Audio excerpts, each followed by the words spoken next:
நிரந்தர முதலமைச்சர் என்ற வரலாற்றை படைத்தார். அந்த தலைவர் மறைந்ததற்கு பிறகு இயக்கம் 2 கூறுகளாக போகிற போதுதான் 1987 புரட்சித் தலைவர் அம்மாவுடைய வழியிலே நான் பயணத்தை மேற்கொண்டேன். புரட்சித் தலைவர் அம்மா அவர்களும் அவருடைய சுற்றுப்பயணமாக இருந்தாலும் சரி, பல்வேறு ஆலோசனைகள் கேட்கின்ற போது பல்வேறு நண்பர்களோடு நானும் இணைந்து அந்த பணிகளை நான் மேற்கொண்டிருக்கிறேன். புரட்சித் தலைவரால் பாராட்டுதலை பெற்றிருக்கிறேன்.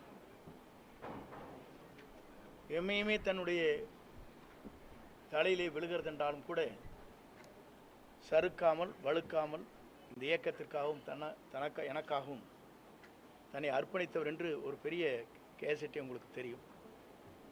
என்னுடைய திருமணத்திலே மட்டுமல்ல, திருச்சியில் நடைபெற்ற நிகழ்ச்சியில் கூட அந்த அளவுக்கு பாராட்டினார். ஆனால் இன்றைக்கு இருக்கிற நிலைகள் வேறு.